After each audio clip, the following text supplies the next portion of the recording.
My husband walked past me in the hospital hallway with a bouquet of white roses in his hand. I was still bleeding through a maternity pad, holding our newborn daughter against my chest, and those flowers were not for me. When he saw me, he did not stop, he only tightened his grip on the roses and said, "Olivia, not now." So I did not scream, I did not beg, I shifted my daughter higher against my shoulder, opened my phone with one shaking thumb and saved the photo I had just taken of him walking into Vanessa Reed's hospital room. Then I turned off my shared location. My daughter was 16 hours old when I learned exactly how little my marriage weighed in my husband's hands. She was wrapped in a hospital blanket with pink and blue stripes, her tiny mouth moving in sleep against the collar of my robe. I had not slept more than 20 minutes since labor began. My legs still trembled when I stood, every muscle below my ribs felt torn and stitched together with fire, but I had been waiting. Ethan had promised he would come back before discharge rounds. One meeting, he had said over the phone at 6 that morning, "I know, Liv, I know I missed the delivery, but I'll make it up to you. I swear I'll be there when you leave the hospital." He had said it with the tired patience of a man humoring an emotional woman. I had wanted to believe him. That was the most humiliating part, not that he lied, not that he missed the birth of his first child, not even that I had gripped Nurse Elena's hand while I screamed instead of his. The humiliating part was that some soft, ruined corner of me had still waited for him. At 2 in the afternoon, I stood in the hallway outside the maternity ward because my daughter would not settle, and walking helped. My discharge papers were tucked under one arm, my hospital bag was still in my room, my hair was pulled back badly, I had milk dried on the front of my gown. Then the elevator doors opened. Ethan stepped out wearing the navy coat I had picked out for him last Christmas. He looked freshly showered, his hair was combed back. In his left hand, he carried an expensive bouquet of white roses wrapped in pale gold paper. For one breath, my stupid heart lifted. Then I saw the card, Vanessa. Her name was written in large black script on the envelope tied to the ribbon. The hallway narrowed around me. Ethan saw me, his eyes flicked to the baby, then to my face, then to the flowers. It was quick, too quick, but I saw the calculation move through him, not guilt, annoyance. "Olivia," he said under his breath, like I had embarrassed him by existing in the wrong place. I stared at the roses. He shifted them slightly behind his leg. "You should be in your room, our daughter is in my arms," I said. My voice sounded strange, calm, almost thin. "You missed her birth." His jaw tightened. "I told you I had an emergency with Vanessa." His silence answered before his mouth did. A woman laughed from the far end of the hallway. A nurse pushed a cart past us and slowed just enough to sense the violence hidden in the quiet. Ethan stepped closer. "Keep your voice down." I almost laughed. I had labored alone for 14 hours. I had signed my own consent forms. I had watched the monitor dip and heard a doctor say, "We need to move quickly." I had looked toward the door every time it opened, and now he was worried about my volume. "Is she sick?" I asked. His eyes hardened. "She had a panic episode." I looked at the bouquet again. White roses for a panic episode. "She has no one here." I looked down at the newborn sleeping against me. The silence between us became so sharp I felt it touch bone. Ethan exhaled, impatient. "Don't do this today." "Today?" I repeated. "You're exhausted, you're hormonal, I understand that." There it was, the first brick in the wall he was already building. If I cried, I was unstable. If I shouted, I was irrational. If I objected, I was jealous. If I walked away, I was dramatic. He had the story ready before I even reacted, so I gave him nothing. I lifted my phone. His eyes dropped to it. "What are you doing?" "Checking the time." That was not true. I had already opened the camera. My thumb pressed once. The photo captured him in the hallway with the roses, Vanessa's name visible on the card, our newborn's blanket in the corner of the frame, a small, ordinary piece of evidence at the time. I did not know how important it would become. Ethan glanced toward the room numbers.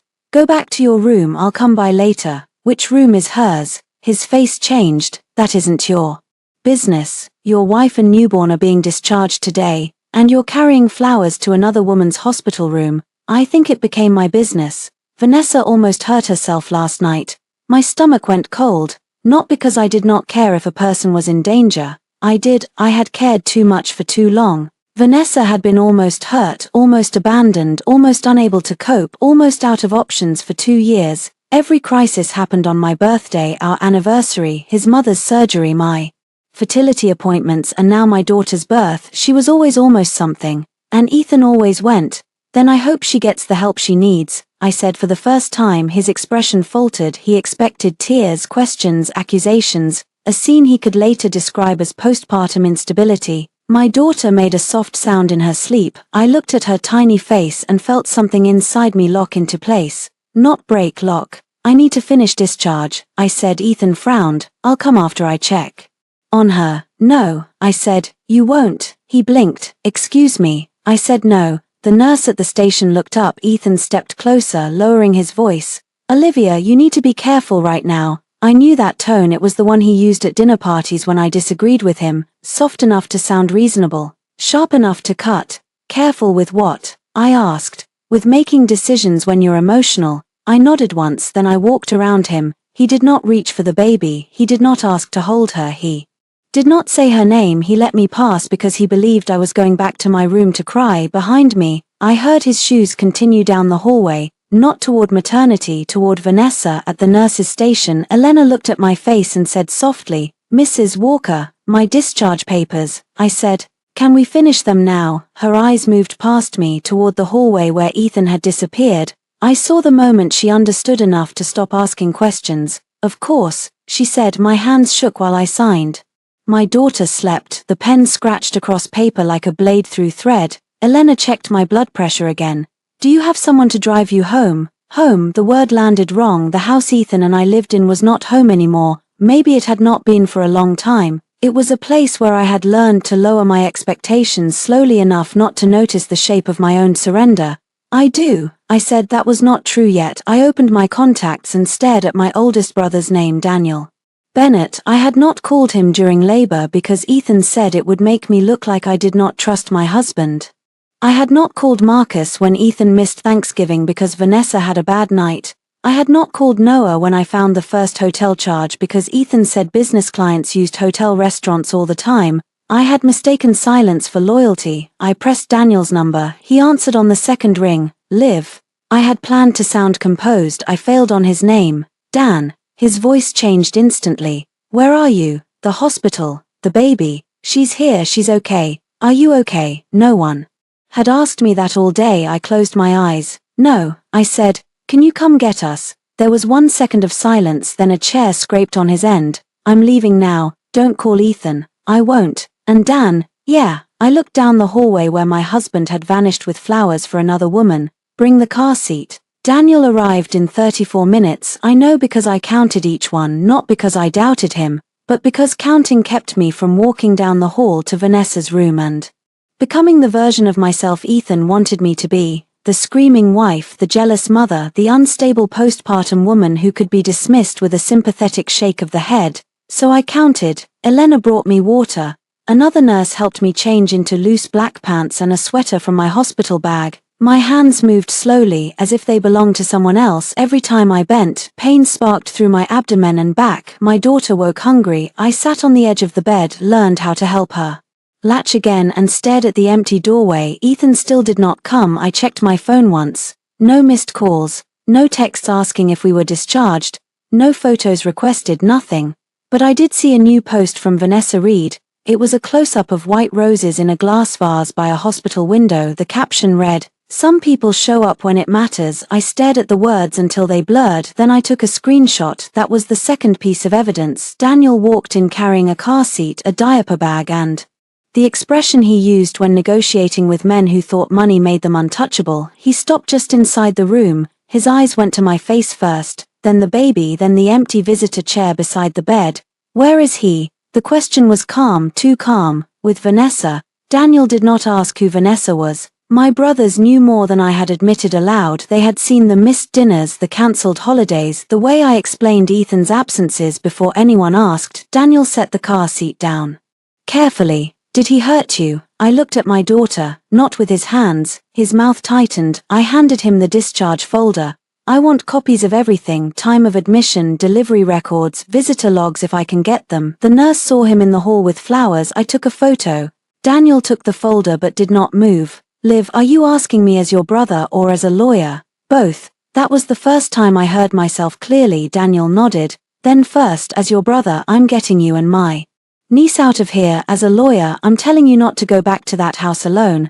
I wasn't planning to. His eyes softened for half a second.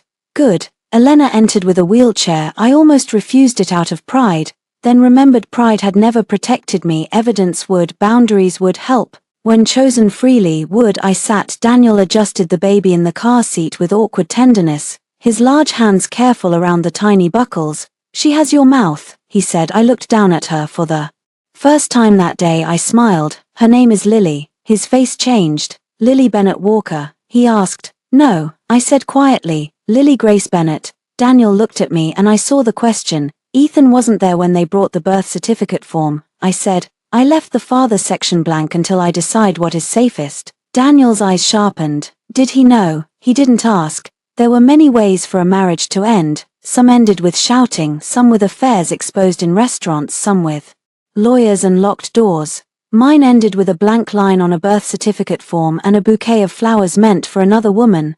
At the hospital exit, cold air hit my face. The world outside was painfully normal. Cars moved through the drop-off lane. A man helped his wife into a minivan while holding balloons that said it's a girl. An older couple cried over a baby photo. Daniel pulled his SUV to the curb. Before I stood from the wheelchair, Elena touched my shoulder. Mrs. Walker, she said softly. I wrote down my direct extension on the back of your discharge instructions, in case you need to confirm anything about who was present today. My throat tightened. Thank you. Her eyes flicked to my sleeping daughter. Take care of both of you. I will. As Daniel drove away, I looked back at the hospital entrance. Ethan did not come running out. Of course he didn't. He did not even know we had left. In the car, Daniel kept his voice even. Where do you want to go? Your place if that's okay, Olivia. I know, stupid question. Very stupid. The baby made a small squeak in the back seat. I twisted as far as my body allowed, checking her straps. Daniel glanced at me. Marcus and Noah are already on their way. I closed my eyes. You called them. I texted. No details. They'll overreact. They're your brothers. Overreacting is in the job description. Despite everything, a weak laugh escaped me. It broke into something close to a sob, but Daniel pretended not to notice. That was kindness too. Halfway to Daniel's house, my phone rang. Ethan. His name filled the screen like an old wound. Daniel saw it. You don't have to answer. I know. But I did, not because I owed him, because I wanted the first call recorded. Daniel tapped the dashboard screen and connected my phone through the car system. Then he pressed record on his own device and set it in the cup holder without a word. I answered. Ethan, where the hell are you? No, hello. No, is Lily okay? No, are you safe? Just ownership. Startled to find itself misplaced. We left the hospital. A pause. What do you mean you left? I was discharged. I told you I'd come by. You told me many things. His breath sharpened. In the background I heard a woman's voice. Vanessa, soft, nervous, close. Are you with your brother? He asked. Yes, Olivia, this is insane. You don't take my child and disappear. My child. Daniel's hands tightened on the steering wheel. You weren't there to take her anywhere. I said. Don't start that. I had an emergency. Vanessa's roses looked expensive. Silence, then his voice dropped. You're spying on me now. You walked past me in a public hospital hallway. You're twisting this. No, I'm finally looking at it straight. Vanessa murmured something in the background. Ethan covered the phone, but not well enough. I heard her say, maybe she shouldn't be alone with the baby if she's acting like this. My blood went still. Daniel looked at me sharply. Ethan came back on. Listen to me, you're tired, you're upset. Bring Lily home and we'll talk. No. The word was quiet, but it filled the car. Another pause. You don't get to say no to me about my daughter, Ethan said.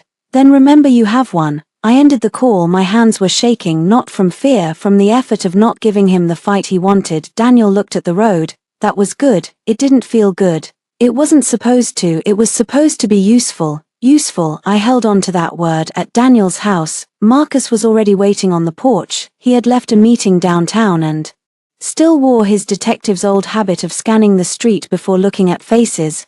Noah pulled in 2 minutes later in a work truck with a security company logo on the side. They did not crowd me. They did not ask why I had stayed so long. They carried bags, installed a bassinet, checked window locks, warmed soup, and pretended not to see me cry when Marcus picked up Lily and whispered, "Hey, little fighter." That night, after I fed my daughter and laid her down beside my bed, I opened my laptop. Ethan had changed the password to our shared credit card account. I stared at the error message. Then I opened my own bank account, the one my mother had made me promise never to close before she died. For years, Ethan had called it unnecessary, Marriage means trust. He used to say no. Marriage meant a man could miss his child's birth and still think he had the right to control the ride home. I changed every password, email, banking, cloud storage, medical portal, phone plan, then I opened a new folder and named it Lily. Inside I saved the hallway photo, Vanessa's flower post, the call recording, my discharge documents, and a note with exact times. At 11:43 p.m. Ethan texted, "Stop embarrassing yourself. Come home tomorrow." I looked at my daughter sleeping in the dim light, then I typed one sentence. No, I did not send anything else. For 3 days Ethan treated my silence like a door that would eventually open if he knocked hard enough. He called 31 times, he texted apologies that were not apologies. You misunderstood. Vanessa was in crisis. You know how fragile she is. Don't punish me by keeping Lily away. My mother is asking questions. This looks bad. Liv, that last message told me everything. Not I miss my daughter, not I hurt you. This looks bad. On the first day, Daniel filed notice that I had retained counsel. On the second, Rachel Kim agreed to represent me after a video call during which I nursed Lily under a blanket and apologized twice for crying. Rachel only said, "Don't apologize for having a body. That just gave birth." I liked her immediately. On the third morning, Marcus brought breakfast and a printed packet. "Found something," he said. Daniel looked up from the dining table where he was sorting my medical records. I was sitting on the couch with Lily against my shoulder, half asleep and half terrified in the way only a new mother can be. Every sound from her mouth felt urgent, every silence felt worse.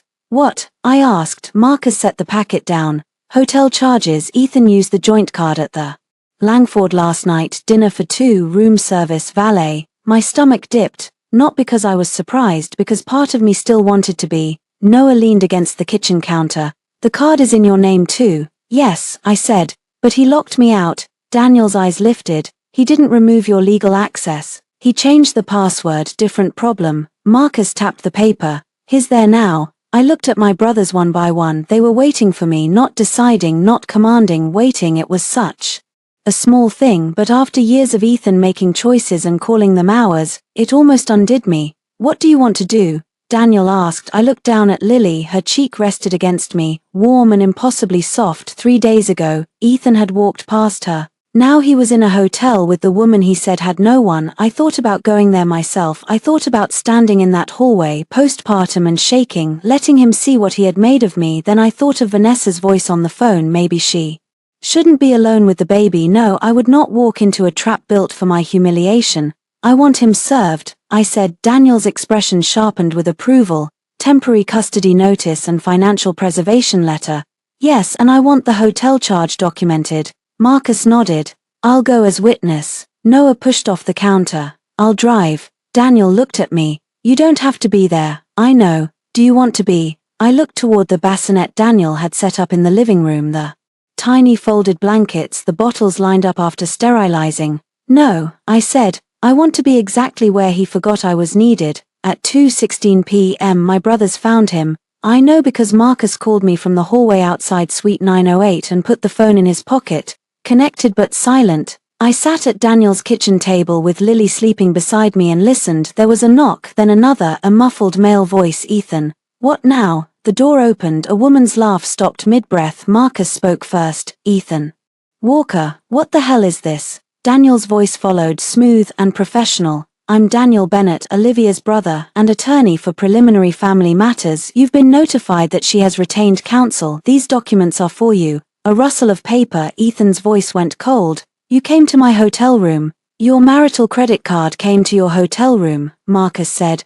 "Who are you to track me?" "Her brother," Marcus replied. "And a witness," Vanessa said. "Ethan, what's going on?" I heard fabric move, a glass clinked. My mind supplied too many images, so I stared at Lily's hand instead. Her fingers opened and closed around nothing. Daniel continued. "This letter instructs you not to remove, hide, transfer, or spend marital funds outside ordinary expenses. It also gives notice that Olivia is seeking temporary physical custody based on the circumstances surrounding the birth and discharge of your child." "My child," Ethan snapped. "She stole my child." My whole body went cold. Daniel's voice did not change. "Careful. She left the hospital without telling me," Marcus said. "You were in another patient's room." A silence. Vanessa whispered, "Ethan." Ethan lowered his voice. Olivia is unstable, she just had a baby, she's acting irrational, Daniel said. Then it was especially unfortunate that you left her alone in the maternity ward while you checked into a hotel with Ms. Reed.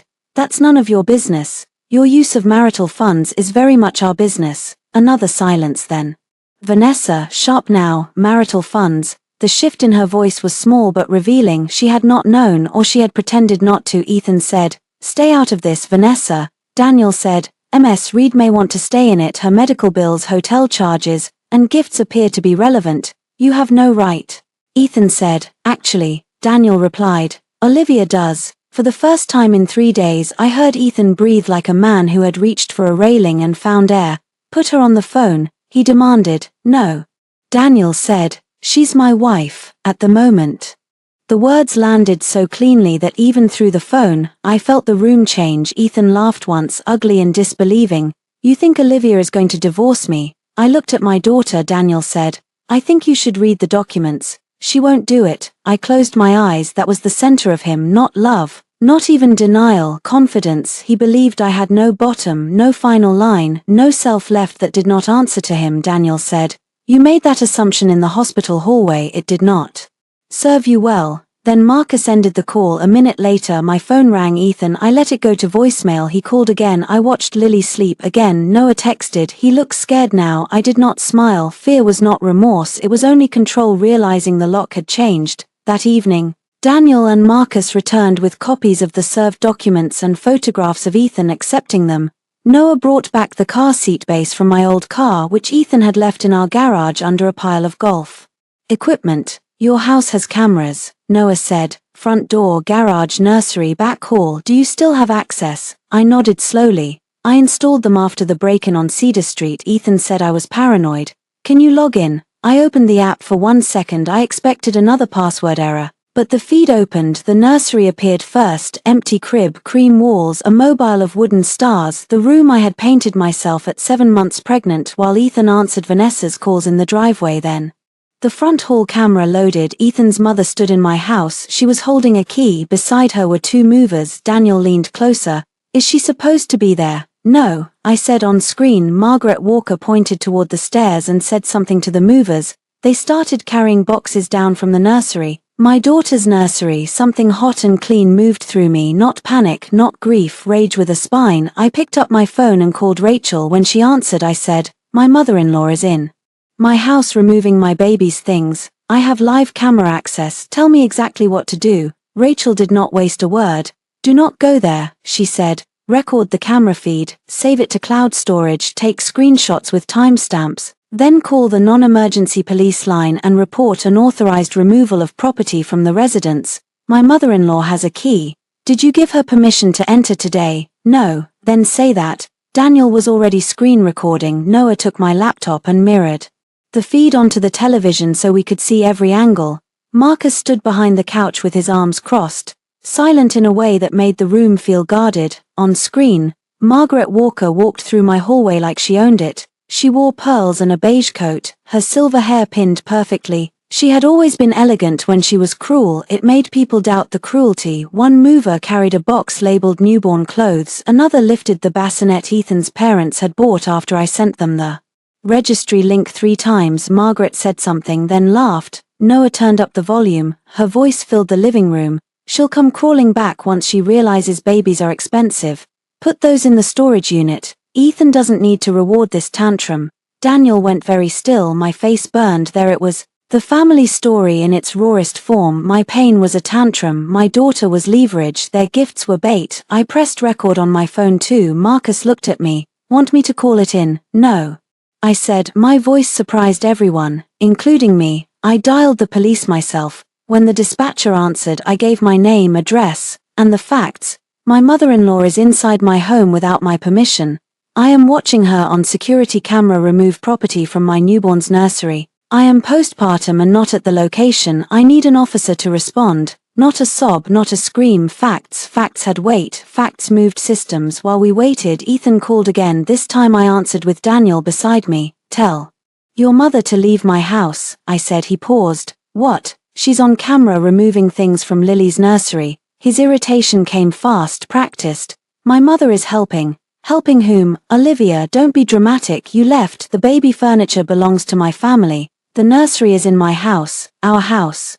My mother's house, I said. Silence. It was the first time I had said it aloud in years. The house was mine. My mother had left it to me before I married Ethan. He had moved in after the wedding.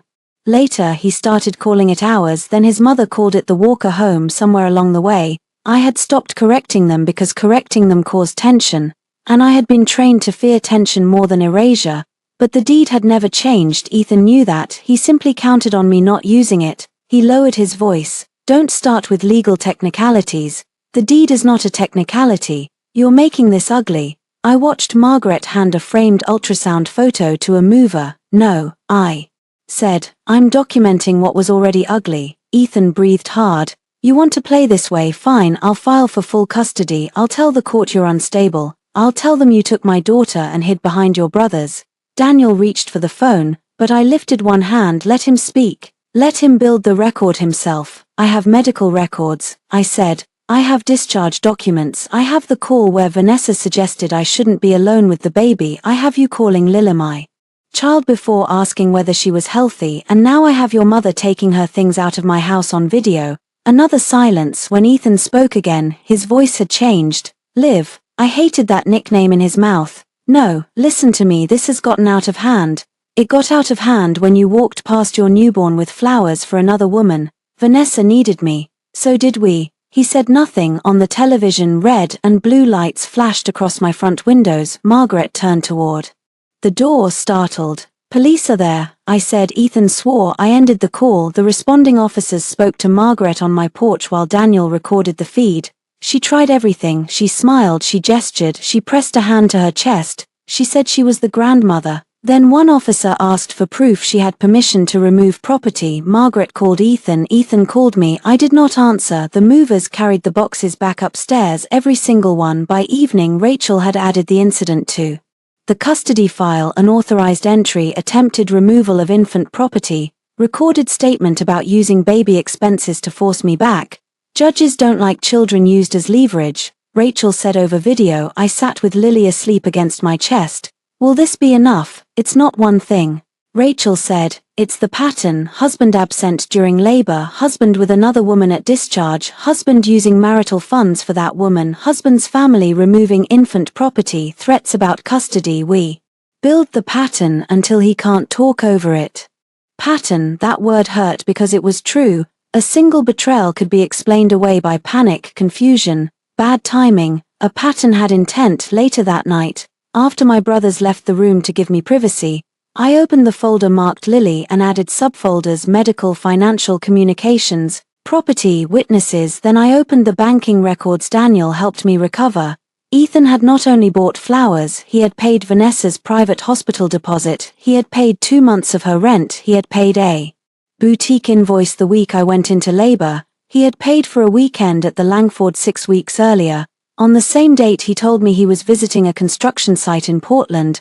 The numbers lined up in clean columns. Money did not cry, money did not forget, money did not get hormonal. Money told the truth without trembling. At 1:09 a.m. I received a text from Margaret. You are destroying this family over one mistake. I looked at Lily. One mistake, 14 hours of labor, one missing husband, one bouquet, one mistress, one mother-in-law in my house, one threat to take my baby, one mistake, repeated until it became a life I was expected to survive quietly. I blocked Margaret, then I blocked Ethan's father. I did not block Ethan, not yet. I still needed him to keep talking. The hospital smelled different when I returned without a patient wristband. It had only been 5 days since Lily was born, but walking through the sliding doors felt like stepping into the scene of an accident after the wreckage had been cleared. The floors shone, the front desk volunteers smiled. Somewhere a baby cried with the thin, angry force of new lungs. My body remembered before my mind did. My back tightened. My hands went damp around the folder Rachel had prepared. Daniel walked beside me carrying Lily's diaper bag. Though Lily was home with Marcus and Noah, I had pumped milk before leaving and cried in the bathroom because leaving her for 2 hours felt like tearing skin. But I needed to be here, not for Ethan, for the record. At medical records, I signed forms requesting complete copies of my admission, labor, delivery, postpartum notes, discharge instructions. and visitor logs to the extent legally available to me. The clerk was kind, efficient, and deeply uninterested in drama. That comforted me. Systems did not need to care to be useful. Then we went to the maternity floor. Elena was at the nurse's station. When she saw me, her face softened. "How's the baby?" "Healthy," I said. "Tiny," loud at 3 in the morning. Elena smiled. "Good." Daniel introduced himself. He did not pressure her. He simply explained that I was involved in a custody and divorce matter and asked whether she would be willing to document what she personally witnessed. Elena looked at me. "I don't want to drag you into anything," I said quickly. She shook her head. "Honey, you didn't drag anyone. He walked down that hall himself." The words hit so hard I had to grip the counter. Daniel handed her Rachel's card. Elena took it. "I can't release hospital information without proper channels, but I can speak to what I saw if subpoenaed or contacted appropriately." "What did you see?" Daniel asked gently. Elena's eyes moved toward the hallway. Mrs. Walker was discharged with her newborn. She was physically weak but oriented and calm. Mr. Walker was present on the floor, but not to assist her. He was carrying flowers to another patient's room. I saw them speak. Mrs. Walker did not shout. She completed discharge appropriately and left with a safe adult driver. Every word was a small light switched on in a dark room. Calm, appropriately safe, the exact opposite of Ethan's story. "Thank you," I said. Elena hesitated, then she added, "I also heard him tell you not to do this today." Daniel wrote that down. I remembered Ethan's face, his embarrassment, his warning, "Keep your voice down. Don't do this today," as if my pain had chosen an inconvenient appointment slot. From there, we went to hospital security. That part was slower. Legal forms, requests, waiting. A supervisor named Mr. Alvarez met us in a small office with 3 monitors and a wall of policy binders. "We can't simply hand over footage without legal process," he said. Daniel nodded. "Understood. We are submitting a preservation request. The relevant window is between 1:45 and 2:20 p.m. on the maternity floor, east hallway, outside rooms 412 through 420, and the elevator bank." Mr. Alvarez took the paperwork. "Footage is usually overwritten after 30 days. He said. "This will preserve it if approved." "Thank you," I said. He glanced at me, perhaps expecting anger that he would not show it immediately. I had learned something in 5 days. When people expected hysteria and received patience, they became more careful. Mr. Alvarez softened. "I'll flag it today." Outside security, Daniel exhaled. "You did well." "I hate that sentence." He looked at me. "I hate that women are told they did well when they don't fall apart in public." Daniel's face shifted, grief and anger crossing it together. "You're right," he said. That almost made me cry again, not because he apologized for something he had not done, because he did not argue. In the parking garage, my phone buzzed. Vanessa. I had never saved her number, but I knew it. Ethan once claimed it was a client contact. I had believed him because disbelief would have required action I was not ready to take. Her text contained a photo, white roses in a vase. Below it, "You should really rest. Stress isn't good for milk supply." For a moment, the garage tilted, then another message appeared. "Ethan told me you're spiraling. I hope you get help before the baby suffers." Daniel saw my face. "What?" I handed him the phone. He read the messages and his expression went flat. "Screenshot," he said. "I know." My hands moved automatically. Screenshot, save, upload. Vanessa sent a third message. "He was with me because I needed him." Maybe ask yourself why your own husband felt more useful in my hospital room than yours. That one hurt. Not because it was clever, because cruelty does not need to be clever when it knows where to press. I typed nothing. Daniel said, "Don't respond." "I won't."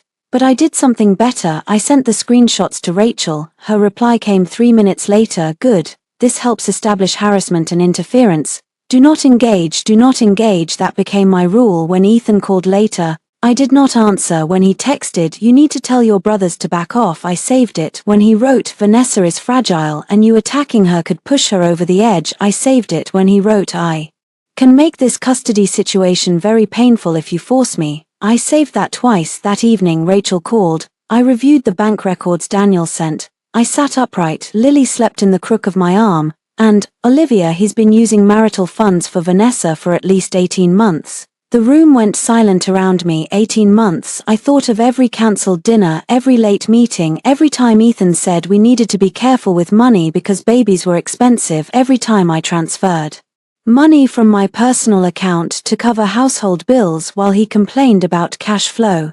How much? I asked. We're still totaling, it is not small. My laugh came out empty. He told me the stroller I wanted was too expensive. Rachel was quiet for a beat. Men like Ethan often don't just betray emotionally, they reallocate the marriage, time, money, sympathy, public image. They move all of it toward the affair while expecting the wife to keep the foundation standing. I looked at my daughter, the foundation was done standing for him. What happens next? I asked. We file for temporary custody. Exclusive use of your separate property residence, preservation of assets and reimbursement claims.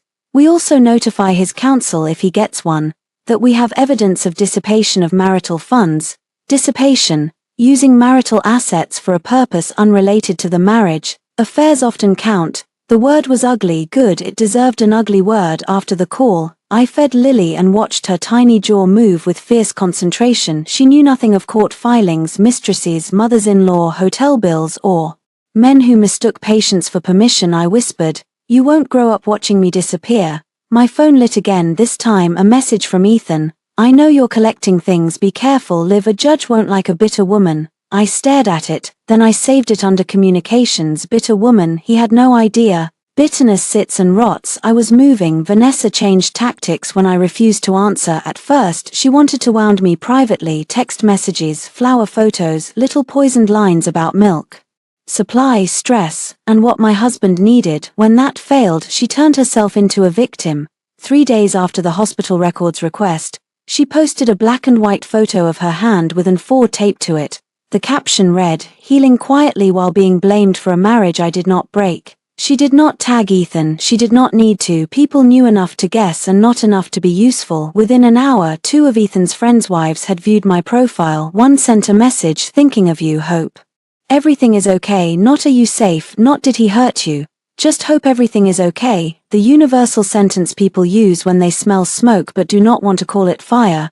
I did not respond. Instead, I opened the financial spreadsheet Rachel's assistant had built. Vanessa's rent, Vanessa's therapy coparis, Vanessa's boutique purchases, Vanessa's ride shares, Vanessa's hotel rooms, Vanessa's hospital deposit. Ethan had become a husband in public and a provider elsewhere. The worst part was not the money, it was the pattern of subtraction. Every dollar he sent her had been paired with something he denied me.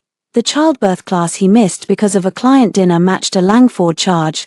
The week he told me to delay buying the crib matched a wire transfer to Vanessa's landlord. The night I sat alone in the nursery assembling a rocking chair matched a dinner for 2 at a restaurant with a rooftop bar. I remembered sending him a photo of the finished chair. He had replied, "Looks good," 2 words. At the time I cried because pregnancy made me tender. Now I looked at the records and understood. He had not been too busy to come home. He had been busy being generous to someone else with a life I helped fund.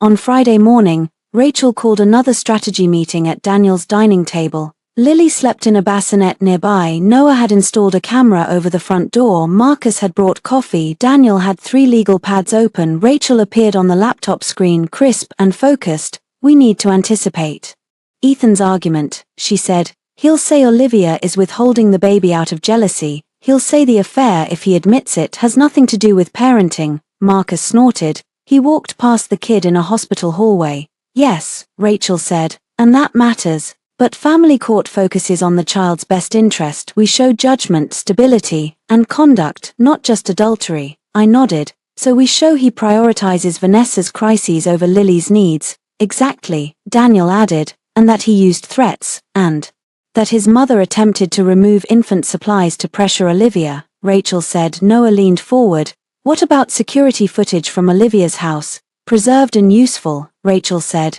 "especially the audio." I looked down at my hands. My wedding ring was still there. I had not noticed until that moment. It sat on my finger like a habit. Slowly, I twisted it off. The skin beneath was pale. Everyone went quiet, but no one commented. I placed the ring on the table beside the printed bank records. "Not thrown, not dramatic, filed." Rachel's eyes softened through the screen. "Olivia, there's one more thing." "What?" "Ethan may try to access the baby through the birth certificate process. You left the father section pending. That gives us some room, but it will also provoke him." "I know. Are you prepared for DNA and paternity filings?" "Yes." Daniel looked at me. "You don't have to fight paternity to protect custody. We can acknowledge he's the father and still argue for restrictions." "I don't want to erase him," I said. I want to limit the damage he can do. That was the cleanest truth I had spoken. I did not need Lily to grow up with a fantasy Ethan was her father, but fatherhood was not a crown he could wear only when photographed. Rachel nodded. Good, courts appreciate reasonableness. Reasonable. How strange that after all his betrayals I still had to be the reasonable one. After the meeting I took Lily upstairs for a nap. My body still ached, milk leaked through my shirt, my stitches pulled if I moved too fast. Revenge, I learned, did not look like red lipstick and high heels. Sometimes it looked like mesh underwear, cold coffee, legal forms, and a baby sleeping through the collapse of a family. When I came back downstairs, Vanessa had sent another message. This one was a voice note. I almost deleted it. Then I remembered Rachel's rule, save first, feel later. I played it with Daniel in the room. Vanessa's voice came through soft and trembling, but not enough to hide the edge. Olivia, I know you hate me. But Ethan is falling apart. You don't see what you're doing to him. He loves Lily. But you can't use a child as a weapon just because your marriage didn't turn out how you wanted. Honestly, if you keep acting like this, people are going to wonder if you're safe to be around her. Daniel's face became very still. The voice note continued. I didn't steal anything from you. Ethan came to me because he felt invisible at home. Maybe instead of blaming me, you should ask why he needed someone who actually listened. It ended. For 1 second, I was back in every argument Ethan and I had ever had. You never understand my pressure. You make everything about you. Vanessa listens without judging. I had judged myself in his voice for years. Then Lily cried upstairs. The sound cut through the old spell. I picked up my phone and forwarded the voice note to Rachel. Then I typed a single note in my evidence folder. Vanessa is now directly threatening custody narrative. Daniel read it over my shoulder. You're getting good at this, he said. I hate that too. I know. That afternoon a courier delivered a letter from Ethan's new attorney. Petition for emergency return of minor child, allegations. Mother removed child from marital home without consent, refused father access, unstable postpartum behavior, interference from maternal relatives. I read it once, then again my hands did not shake until I reached the line claiming Ethan had been present and supportive during the child's birth and postpartum discharge. Present, supportive. I laughed. It startled Daniel. Liv, he just lied in a legal filing. Daniel took the papers. His eyes moved fast, then his mouth curved without humor. Yes, he said, he did. Rachel's response was immediate. Good, now we attach the timeline. By evening our response was drafted. Medical records confirming I labored without Ethan present. Discharge paperwork signed by me. Elena's witness statement pending. Photo of Ethan in hallway with flowers addressed to Vanessa. Vanessa's public post with flowers. Call recording where Ethan did not ask about Lily's health and accused me of taking my child. Texts threatening custody. Video of Margaret removing nursery items. Bank records showing payments to Vanessa. It was not one dramatic revelation, it was a net. Ethan had built it himself with every choice he thought I would never record. At midnight while feeding Lily in the dark I checked my email. A message from Ethan. Subject: Stop, Liv, this has gone too far. You're angry, I get it, but letting your brothers and some shark lawyer turn our private life into a war is not you. Come home, bring Lily, we'll set boundaries with Vanessa. I'll explain everything. Don't make choices you can't undo. Ethan, I read it twice. Then I replied, Ethan, I already came home from the hospital. You were not there. Olivia, I sent it. Then I blocked his email from my main inbox and routed future messages to a folder named Evidence. Margaret Walker requested a family meeting. She did not ask me directly. She called Daniel's office as if I had become an unruly employee whose supervisor might arrange my correction.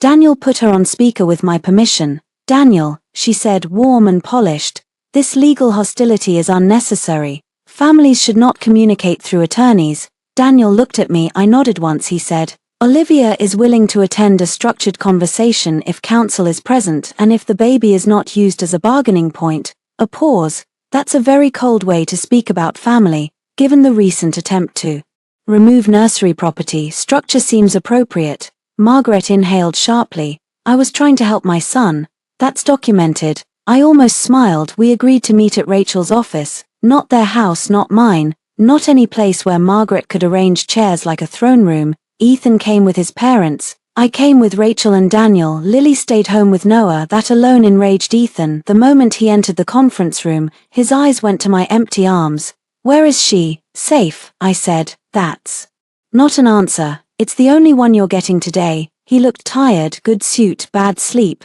His face had the grey undertone of a man discovering consequences did not care about charm. For one dangerous second, I saw the man I had loved beneath the arrogance. Then he opened his mouth. You look better, he said. So maybe we can all calm down now. Whatever softness had stirred in me died instantly. Rachel gestured for everyone to sit. Margaret chose the chair directly across from me, Ethan's father.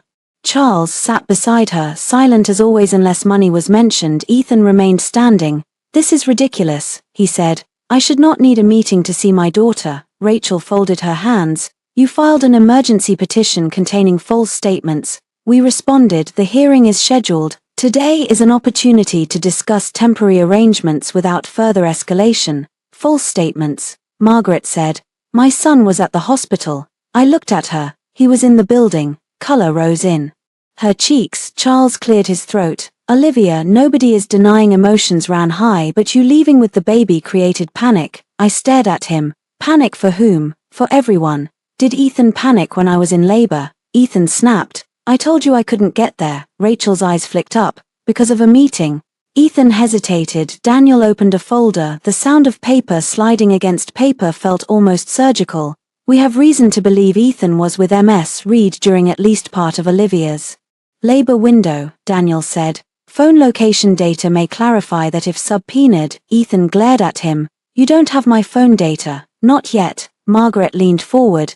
This obsession with Vanessa is unhealthy. I almost admired her nerve. Your son carried flowers to Vanessa while I held his newborn alone. I said, that is not my obsession, that is his itinerary. Rachel's mouth twitched. Ethan looked away. Margaret recovered quickly. Vanessa has suffered tremendously. Ethan has always had a compassionate heart. And Lily? I asked. No one answered.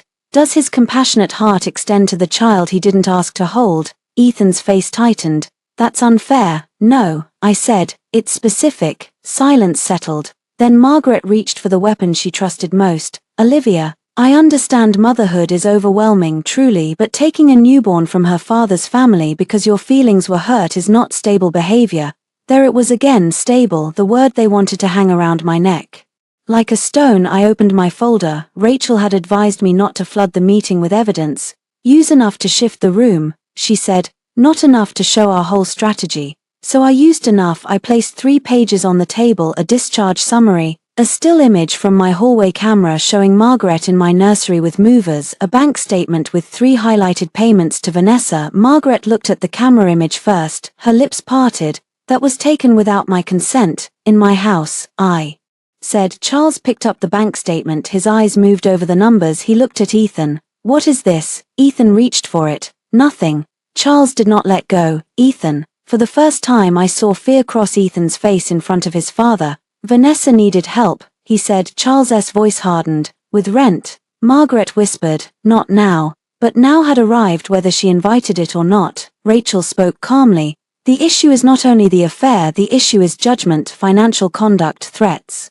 Regarding custody and family interference, Ethan sat down slowly. He looked at me, and for a moment his anger slipped into something like disbelief. You really want to destroy me? I looked at the man who had slept in my bed while funding another woman's life. The man who missed our daughter's first breath. The man who still thought accountability was destruction. No, I said. I stopped protecting you from what you did. The room went quiet. Margaret's eyes shone with fury. If you go through with this, Olivia, don't expect this family to support you. I almost laughed. Support? The Walker version of support was a leash tied with silk. I gathered my papers. Mrs. Walker, your family support arrived at the hospital with flowers for Vanessa. Ethan flinched. I stood carefully. My body still punished me for sudden movement. That made the moment better. Somehow, I was not powerful because I was untouched. I was powerful because I was injured and leaving anyway. Ethan stood too. Liv, sit down. No, we're not done. I am. His voice dropped. You walk out that door and I swear I'll make custody hell. Rachel looked at him sharply. Daniel wrote it down. I smiled for the first time, not because it was funny, because he still did not understand. Thank you, I said. Ethan blinked. For what? For saying that in front of witnesses. The first thing I stopped paying for was the country club. It sounds small, almost petty. It was not. The Walker men built business over golf, whiskey, and wives who smiled on patios while pretending not to notice the women there. Husbands noticed too much. Ethan's membership had been charged for 2 years to an account connected to my mother's trust distributions. He called it temporary. Temporary had lasted 26 months. I emailed the club and revoked authorization. Then I cancelled the automatic payment for the corporate gala table Ethan had asked me to sponsor through my old foundation contacts. Then I contacted the accountant who handled property taxes on my mother's house and removed Ethan from all communications. Then I changed the locks. Each action was clean, quiet, legal. Each one cut a thread he had mistaken for air. By Monday afternoon Ethan noticed. His first text came at 2:04 p.m. Did you cancel the club payment at 2:11? Olivia, answer me at 2:19. Do you understand how embarrassing this is? There it was again, embarrassment, his true emergency. I fed Lily, burped her, changed her, and answered no one at 3:03. He called Daniel at 3:14. He called Rachel at 3:22. He texted me again. You are trying to ruin my reputation. I saved it at 4:30. Vanessa posted a quote about surviving narcissistic abuse. I saved that too, though mostly out of disbelief. By 6, Ethan arrived at Daniel's house. Noah saw him on the camera first. He's at the gate. He said Daniel was at his office. Marcus was picking up prescriptions. For the first time in days I was alone in the house with Noah and Lily. Noah looked at me. You want me to handle it? I adjusted Lily against my shoulder. No, open the speaker, don't open the gate. The camera feed showed Ethan standing in the cold, coat open, hair windblown. He pressed the call button again. Noah accepted the intercom. Ethan's voice filled the kitchen. I need to speak to my wife. I stood just out of camera view. Noah said. She's listening. Olivia, this is insane. You cut off payments without warning. I leaned toward the speaker. My separate funds are not your warning system. A pause. You agreed to help me build this life. No, I agreed to build a marriage. Don't play word games. I stopped. He looked directly at the camera now. You think because your brothers are around, you can humiliate me. Lily is sleeping. I said. Lower your voice. That angered him more than shouting would have. My daughter is in there and I am stuck outside like a criminal. Then stop behaving like someone I need cameras for. His face changed. Noah's eyes flicked to me, impressed despite himself. Ethan stepped closer to the gate. I want to see her. File through counsel. I am her father. Then act like one in court. This is parental alienation. No, I said. This is a boundary after documented threats. He laughed harshly. You learned that from Rachel. I learned it in the hospital hallway. The words hit him. I saw it for a moment. His anger broke into something else, shame maybe, or memory. Liv, he said, quieter. I made a mistake. I looked at the screen. The old me would have stepped toward that softness. She would have heard the nickname and mistaken it for love. She would have filled in the apology he had not actually made. The new me waited. Ethan swallowed. I should have gone to your room first. First, as if I wanted a better place in line. No, I said, you should have been at the birth. His jaw tightened. I can't change that. No, you can't. Then what do you want from me? I looked down at Lily, asleep in a sling against my chest. Nothing. That was the truth that finally frightened him. His face lost color. Don't say that. I want nothing from you except legal compliance. And safe co-parenting if the court allows it. Safe co-parenting. He repeated the phrase like it tasted foreign. I'm not dangerous. You threatened to make custody hell. I was angry. Your mother removed nursery items. She overstepped. You used money from our marriage for Vanessa. She needed help. You walked past your daughter. His mouth opened. No answer came. The silence stretched through the speaker. Then he said the one thing that killed the last fragile thread. Vanessa never made me feel like a failure. I stared at him. There it was, the confession beneath every excuse. Not love, not crisis, not compassion. Vanessa made him feel admired. I had made him feel accountable. Then go where you feel successful. I said. I ended the intercom. Noah looked at me. You okay? No. Want tea? Yes. He made tea badly. I drank it anyway. That night, Rachel emailed me a draft of the temporary custody statement. She had written the facts in legal language so restrained it almost felt brutal. Petitioner gave birth without respondent present. Respondent was observed carrying flowers to another woman during petitioner's discharge period. Respondent did not assist petitioner or newborn minor child with discharge. Respondent used marital funds for the benefit of third party. Respondent threatened custody retaliation. Respondent's mother entered petitioner's separate property residence without permission and attempted to remove infant belongings. I read it 3 times. It was my life with the adjectives removed. Somehow that made it worse and better. At the bottom, Rachel had left a note. Olivia, judges do not expect perfect mothers, they expect protective ones. You are doing the right thing. I looked at Lily. Protective, I whispered. She stretched one tiny fist toward my voice. For years, I had protected Ethan's image. Now I protected my daughter from it. Ethan came for Lily on a rainy Thursday morning. The sky had turned the color of dirty wool. Lily had been awake since 4, furious at the world for reasons she could not explain and I could not fix. I had spit up on my shoulder, unwashed hair, and a headache that pulsed behind my eyes. That was when the doorbell rang. Noah checked the camera. Ethan, he said. And his lawyer. My stomach tightened. Rachel was already on her way for a scheduled prep meeting. Daniel was 10 minutes behind her. Marcus was at the pharmacy. For 1 second I felt the old fear rise. Then I looked at Lily. Fear could ride along, it could not drive. I handed her to Noah. Take her upstairs. You sure? No. Do it anyway. By the time I reached the entry hall, Ethan was pounding on the door. Olivia, open it. I opened the inner door but left the security door locked. Ethan stood on the porch in a dark raincoat. Beside him was a man with a leather briefcase and the exhausted expression of an attorney who had been told only half the truth. Ethan's eyes swept over me. You look terrible. It was such a perfectly Ethan thing to say that I almost smiled. Good morning to you too. His lawyer stepped forward. Mrs. Walker, I'm Thomas Greer. We are here to request immediate access to the minor child. Through counsel, I said. Ethan snapped. She's my daughter, not a contract dispute. No, I said, she's a newborn and you brought a lawyer to a locked door. Greer cleared his throat. Mr. Walker is concerned that he has been denied all contact. You have Rachel Kim's number. We emailed last night. Then wait for her response. Ethan stepped closer to the security door. Rain dotted his hair. Let me see Lily. No, his face hardened. You don't get to keep saying that. I do until a court says otherwise. You are proving everything I said about you. There it was, the bait. I held still. Greer looked between us, uncertain now. Ethan, he said quietly, let me handle this. But Ethan was too angry to be handled. Do you know what she did? He demanded, turning toward his own lawyer. She left the hospital while I was handling an emergency. She hid my child. Her brothers threatened me at a hotel. She's unstable. I opened the folder I had placed on the entry table before unlocking the inner door. Mr. Greer, I said, has your client provided you with the hospital timeline? Ethan's eyes flashed. Don't. Greer looked at me. I have his account. Then you should ask for documents before repeating it. I slid one page through the mail slot in the security door. Greer bent and picked it up. It was not everything, just enough. My admission time, delivery time, discharge time, Ethan's visitor log entry on the maternity floor, the timestamp of the hallway photo. Greer's eyes moved over the page. Then I slid the photo through. Ethan carrying flowers, Vanessa's name visible, my daughter's blanket visible in the lower corner.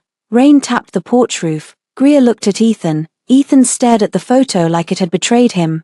You took pictures of me, he said. You walked past me. That doesn't show context. I slid one more page through. Transcript excerpt from the recorded call. Where the hell are you? You don't take my child and disappear. Maybe she shouldn't be alone with the baby if she's acting like this. Greer read it, his mouth flattened. Ethan pointed at me. This is exactly what I mean. She's been planning this. No, I said, I've been surviving you in writing. His face twisted for 1 second. I thought he might hit the security door. Instead he leaned close to the mesh. You think these papers make you a good mother? No, Lily does. That landed. His face shifted. Pain, anger, disbelief. For a moment he looked like a man watching a house burn and remembering too late that he had lit the match. Then Lily cried upstairs. Ethan heard it. His whole body changed. That's her. I did not move. Olivia, let me see her. The demand had cracked into something dangerously close to pleading. But pleading was not safety. No, please. I had waited years for that word. It arrived too late and attached to the wrong request. No. His fist hit the security door, not hard enough to break, hard enough to record. Noah appeared behind me instantly. Greer grabbed Ethan's arm. Stop. Ethan jerked away. Get your hands off me. I stepped back and called 911. My voice was steady. My estranged husband is at my residence, pounding on the door after threats related to custody. My newborn is inside. There is a security door between us. I need assistance documenting and removing him. Ethan stared at me. You called the police on me? Yes. Greer closed his eyes. By the time the officers arrived, Rachel and Daniel were there. 2. Marcus pulled up 30 seconds later and stood near the driveway with the cold focus of a man who knew exactly how bad situations became when angry men felt embarrassed. The officers separated everyone. Ethan tried to explain. Rachel provided the existing filings, the prior threat, and the video clip from the security door. Greer said very little. That was when I knew Ethan had damaged his own case again. One officer asked if I wanted to make a report. I looked at Ethan. His face was pale with rage. But beneath it I saw something else now, not love, not regret, a man furious that the old rules had stopped working. Yes, I said, I want it documented. Ethan laughed bitterly. Unbelievable. I turned to the officer. I don't need him arrested. I need a record that he came here after being told to go through counsel, demanded access to a newborn, hit the security door and refused to leave until police arrived. The officer wrote it down. Facts, always facts. After they escorted Ethan off the property, Rachel turned to me. This will matter tomorrow. Tomorrow was the temporary custody hearing. I nodded. My legs suddenly felt weak. Noah brought Lily downstairs. She had stopped crying and was hiccuping against his shoulder. I took her and pressed my face to her head. I'm sorry, I whispered. Rachel touched my arm. Don't apologize to her for protecting her. That sentence followed me into the night. I slept maybe 2 hours. At dawn, I put on a black dress loose enough not to hurt my body and flat shoes. Because I still moved like pain lived in my hips. Daniel drove me to court. Rachel met us outside with a rolling case full of exhibits. Ethan stood near the entrance with Greer. He looked at me. For once, he did not speak. Good. The time for his story was ending. Family court was smaller than I expected. No grand jury box, no dramatic wooden stage, just a room with tired walls, fluorescent lights, and people carrying the worst moments of their lives in labeled folders. I sat beside Rachel with my hands folded. Lily was not there. Rachel had advised against bringing a newborn into the hearing unless necessary. Let the evidence speak, she said. Do not let them turn the baby into theater. Ethan sat across the room with Greer. He wore a grey suit and the expression of a man prepared to be reasonable in public. I recognized it. He had worn it at charity dinners, mortgage meetings, and couples counseling. It was the face that said, surely everyone here can see I am the calm one. Then the judge entered. Temporary hearings move quickly. Rachel had warned me. We won't try the whole divorce today. We establish immediate safety, temporary custody, financial preservation, and conduct boundaries. Ethan's petition went first. Greer stood. He was careful, more careful than the letter he had filed before seeing my documents. Your Honor, my client is seeking immediate structured access to his newborn daughter. He acknowledges marital conflict, but he is concerned that the child's mother removed the infant from the hospital and has since denied direct contact. The judge looked at Rachel. Rachel stood. Your Honor, my client did not remove the child from safety. She was discharged from the hospital with medical clearance and transported by her adult brother because her husband, the respondent, was not available to assist. The evidence will show he was present on the maternity floor but attending to another woman. A small sound moved through the room, not loud, just a shift. The judge's eyes sharpened. Proceed. Rachel began with the timeline. Admission, labor, delivery, Ethan absent, my consent forms signed without him, postpartum notes, discharge, Ethan's presence on the floor. Then Rachel submitted the hallway photo. The judge looked at it for a long moment. Ethan stared at the table. Rachel said, this image was taken by my client after the respondent exited the elevator with flowers addressed to Vanessa Reed. My client was holding the newborn minor child at the time. Respondent did not assist with discharge. Greer stood. Your Honor, the photograph lacks full context. Ms. Reed was experiencing a mental health crisis. The judge looked at him. Was Ms. Reed the child's mother? Greer paused. No, Your Honor. Was the petitioner medically postpartum at the time? Yes. Was the child being discharged? Yes. The judge looked back at the photo. Something in my chest loosened. Not healed, loosened. Rachel moved next to the call transcript. Where the hell are you? You don't take my child and disappear. Maybe she shouldn't be alone with the baby if she's acting like this. Greer objected to Vanessa's statement being included without her present. Rachel replied, we are not offering it for the truth of Ms. Reed's claim. We are offering it to show the respondent's environment and the immediate framing of petitioner as unstable within hours of discharge. The judge allowed it for limited purposes. Then came Margaret's video. On the small courtroom screen my front hall appeared. Margaret entered with movers. She pointed upstairs. The audio played. She'll come crawling back once she realizes babies are expensive. Put those in the storage unit. The room went completely still. Ethan closed his eyes. The judge watched without expression, which somehow felt worse. Rachel said, "This occurred after petitioner left the hospital. Respondent's mother entered petitioner's separate property residence without permission and attempted to remove infant items. Police responded. The items were returned." Greer stood slowly. "Your Honor, my client was not present." Rachel nodded, but he was notified during the incident and did not instruct his mother to stop. Additionally, his prior and subsequent communications show a pattern of using access and resources to pressure petitioner. She submitted the texts, "I'll file for full custody. A judge won't like a bitter woman. I can make this custody situation very painful if you force me. Don't make choices you can't undo." Ethan's face reddened. The judge read them. Then came the financial records. Rachel did not dwell on the affair for moral outrage. She framed it as judgment and marital asset dissipation, rent payments, medical deposit, hotel charges, luxury purchases, all for Vanessa Reed, all during my pregnancy, all while Ethan claimed household costs were too high. Greer tried to redirect. "My client has been financially generous to a friend in crisis. That should not determine whether he can hold his daughter." The judge looked at Ethan. "Mr. Walker, were these payments disclosed to your wife?" Ethan swallowed. "Not all of them." "Did you use marital accounts?" "Some." "Did you miss the birth of your child?" His jaw tightened. "I was dealing with an emergency." "Was that emergency Ms. Reed?" He did not answer quickly enough. The judge wrote something down. I felt Rachel's foot lightly touch mine under the table, a silent reminder to breathe. Greer requested immediate unsupervised visitation. Rachel requested temporary primary physical custody for me, supervised visitation for Ethan pending further review, no removal of the child from my care without written agreement or court order, no disparagement, no third-party contact from Vanessa, and preservation of financial records. The judge leaned back for 30 seconds.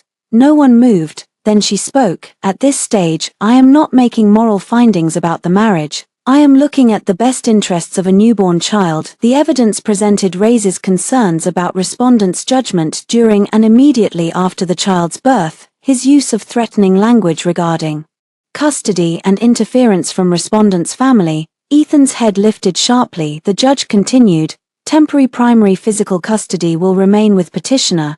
Respondent will have supervised visitation twice weekly at an approved center pending further order. Respondent is not to come to petitioner's residence. Communications regarding the child will occur through a parenting application. Third parties are not to contact petitioner regarding custody or reconciliation, financial preservation. Order is granted." The room blurred. I did not cry, not there, but my hands shook under the table. Ethan turned to me. "Olivia." Rachel stood slightly, blocking the line between us. The judge looked at him. "Mr. Walker, do not address petitioner directly." His mouth closed for once. A woman with authority had told him no, and the room held. After the hearing, I walked out slowly. My body still hurt, my heart hurt worse, but I could breathe. In the hallway, Ethan broke away from Greer. "Liv, wait." Rachel turned. "All communication through counsel or the parenting app." He ignored her, eyes fixed on me. "You can't seriously think supervised visits are necessary?" I looked at him. "In the hospital, you thought flowers were necessary." His face twisted.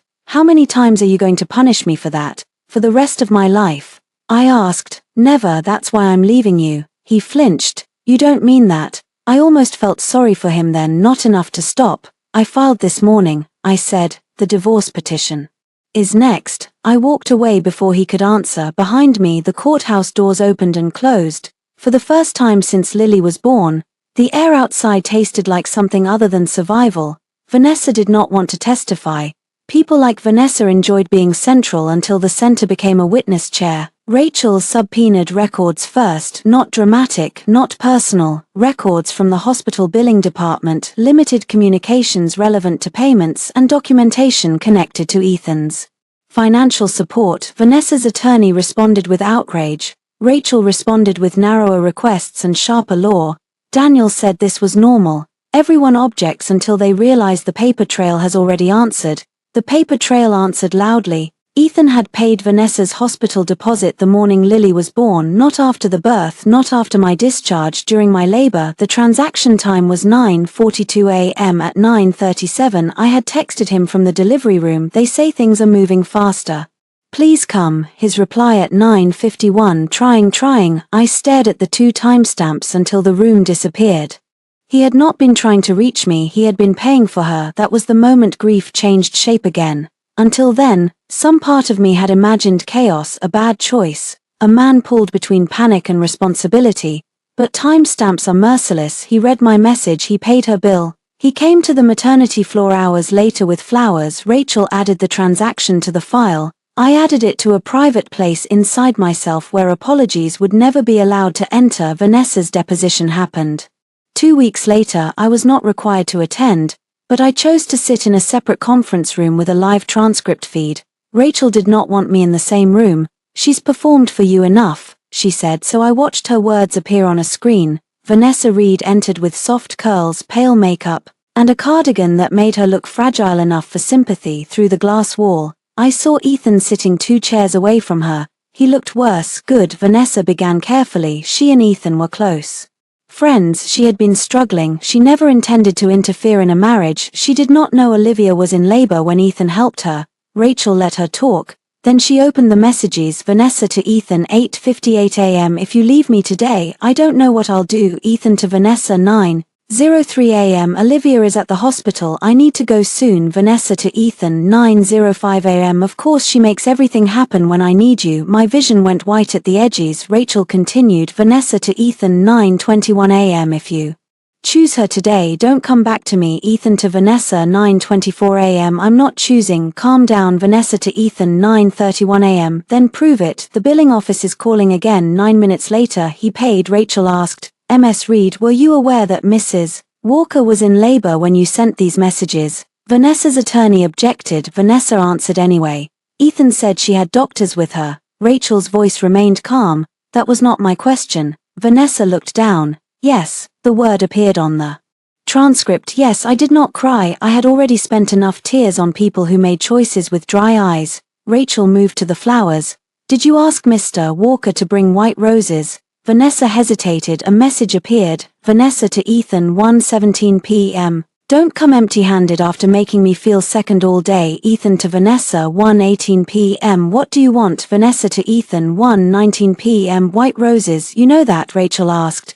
"Did you know Mrs. Walker and the newborn were being discharged that afternoon?" Vanessa said. "Ethan mentioned it, yet you asked him to bring flowers to your room." "I was upset, because you felt second." Vanessa's face hardened. There she was, not broken, not helpless, angry that the role she wanted had a name.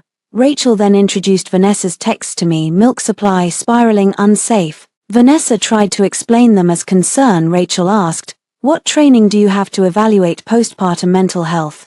"None." "What basis did you have to suggest Mrs. Walker was unsafe with her newborn?" Vanessa's mouth tightened. "Ethan said she was acting irrational." Rachel turned a page.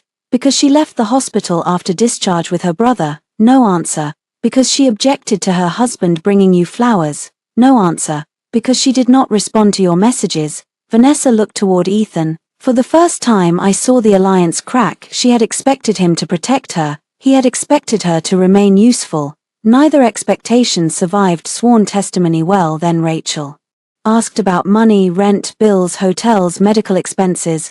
Vanessa admitted enough to hurt Ethan and denied enough to hurt herself. By the end, Ethan looked at her like she had robbed him. I almost laughed. He had mistaken shared guilt for loyalty. After the deposition, Rachel came into the room where I waited. "You okay?" "No, need a minute." "I need a lifetime, but a minute works." She sat beside me for a while. Neither of us spoke. Then she said, "This strengthens your case significantly." "I know, but..." The legal victory sat beside something uglier. "He read my text," I said. "During labor, he read it and paid her bill." Rachel's professional face softened. "Yes." There was no comfort in truth, only ground. That evening, Ethan sent a message through the parenting app. "I need to talk to you, not through lawyers, please." I stared at the word please. It did not move me now. I replied through the app, "All communication about Lily can remain here." He answered quickly, "I made terrible mistakes. Vanessa manipulated me." I looked at Lily, who was asleep after her bath. one fist tucked under her chin. Then I typed, "Vanessa did not carry flowers past your newborn." "You did." He did not respond. The next day, Ethan attended his first supervised visit. I was not in the room. I watched through the center's observation window because Rachel said I could if I wanted, but did not have to. Ethan held Lily like she was made of glass. For the first time I saw him look at her without performance. She yawned, he cried. I felt nothing simple. There was grief, anger, a strange pity, a deep, immovable certainty. A man can love what he failed. That does not mean he becomes safe. After the visit he saw me in the hallway. A supervisor stood nearby. Ethan wiped his face. "She's beautiful." "I know." "Olivia." "No, I haven't said anything." "You were going to ask for something." His face crumpled slightly. "I was going to say I'm sorry." I held his gaze. "Then say it to the version of me who waited for you in the delivery room. I'm not her anymore." I walked out before he finished crying. The divorce did not end in one explosive scene. Real endings rarely do. They end through signatures, revised drafts, disclosures, parenting schedules, app notifications, reimbursement calculations, and the slow exhaustion of a man discovering that regret is not a legal argument. Ethan fought at first. He challenged the reimbursement claims. He demanded more custody than he could practically exercise. He accused my brothers of controlling me. He accused Rachel of poisoning me. He accused Vanessa of manipulating him. He accused everyone except the man who walked down the hospital hallway with flowers. But evidence has patience. The hospital footage was preserved. When we finally received it, I watched it once, only once. There I was, pale and swollen, holding Lily against my chest. Ethan stepped out of the elevator. He saw us. He stopped for less than 2 seconds. Then he adjusted the roses and walked on. No sound, no dramatic music, just a man making a choice. Rachel used the footage in settlement negotiations. Greer watched it twice, then asked for a private room with Ethan. After that, the tone changed. Temporary orders became longer-term agreements. Ethan accepted supervised visitation, transitioning to structured parenting time after completing counseling and a parenting course. He agreed Vanessa would have no contact with Lily. He agreed to reimburse a portion of marital funds spent on Vanessa. He agreed not to enter my property. He agreed communication would remain through the parenting app. He did not agree because he became noble. He agreed because the alternative was a courtroom and a video he could not explain. Margaret sent one final letter through Charles's email. "Olivia, whatever happened between you and Ethan, Lily deserves her father's family. One day you will regret letting bitterness make decisions." I forwarded it to Rachel and did not reply. Charles, more practical than sentimental, later requested a mediated grandparent visitation discussion. Rachel declined until Ethan's schedule stabilized. The Walker family had spent months treating me like an incubator with bad manners. They could learn patience. Vanessa disappeared from social media after her deposition excerpts became part of the financial dispute. Not public, not viral, just known by the people whose opinions she had tried to collect like jewelry. Ethan's company partners found out enough. Men like Ethan fear public scandal, but they fear private loss of confidence more. Investors do not need moral outrage, they only need doubt. He lost a development deal in May.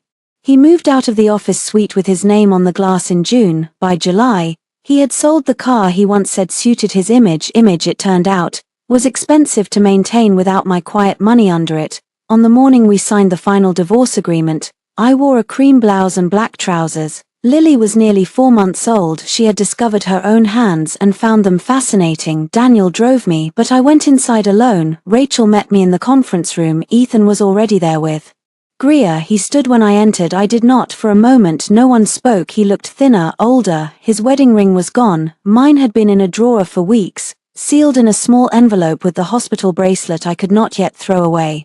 "Olivia," he said. Rachel glanced at me. I nodded. "We can begin." The signing took 40 minutes. Initial here, sign here, date here, custody schedule, financial settlement, property acknowledgement, non-disparagement, communication terms, no contact between Vanessa and minor child, reimbursement structure. I signed my name again and again until it stopped feeling like an ending and started feeling like a door being built. When it was done, Greer gathered Ethan's copies, Rachel gathered mine. Ethan remained seated. "Can I have 5 minutes?" he asked. Rachel said, Olivia is not obligated to. It's fine, I said. Rachel did not like it, but she stepped out with Greer. The glass wall remained uncovered, privacy, not vulnerability. Ethan looked at me across the table. I don't know how to talk to you anymore. You can talk through the app about Lily. He flinched. I deserve that. I said nothing. He rubbed his hands together. I watched the hospital footage again last night. My body went still. I don't know why I kept walking. He said I did, but I let him continue. I saw you standing there. I saw her in your arms. I saw myself look at both of you and... His voice broke. I kept walking. Yes. He looked up, eyes wet. How do I live with that? The old me would have comforted him. She would have crossed the room. She would have said he was not a monster. She would have given him a softer version of the truth so he could sleep. I let the silence answer first, then I said, you live with it the same way I did, one day at a time, except now you don't get to use me to make it easier. He closed his eyes. I loved you. I believed that he believed it. That was not enough. You loved how I stayed, I said. He opened his eyes. I stood. Olivia, is there any world where we find our way back? There it was, the final door he expected me to leave unlocked. I thought of the delivery room, the hallway, the roses, the blank father line, the camera footage, the porch, the courtroom, Lily's hand wrapped around my finger at 3 in the morning while the whole world narrowed to her breathing.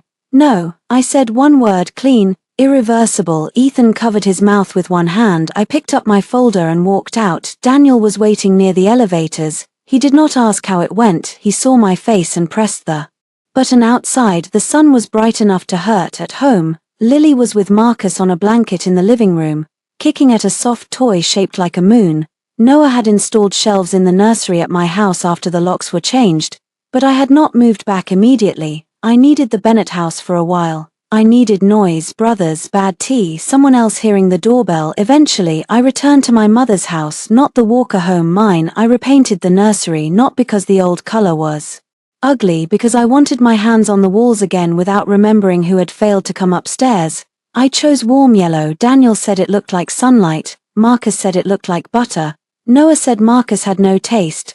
Lily laughed for the first time during that argument. A real laugh, tiny, startled. Perfect, I cried then, not because I was sad, because joy had returned without asking Ethan's permission. Months later, on the day Lily turned 1, Ethan attended her birthday party for exactly 90 minutes under the parenting schedule. He brought a gift, arrived on time, and did not bring Vanessa. He watched Lily smash cake with both hands and smiled like it hurt. When he left, he paused at the gate. Thank you for letting me come, he said. This is your scheduled time. I replied. He nodded. He understood the correction, not generosity, structure, not forgiveness, boundaries. After he drove away, Margaret's car remained parked across the street for 3 full minutes before leaving. She had not been invited. Inside, Lily grabbed my necklace and babbled nonsense with absolute confidence.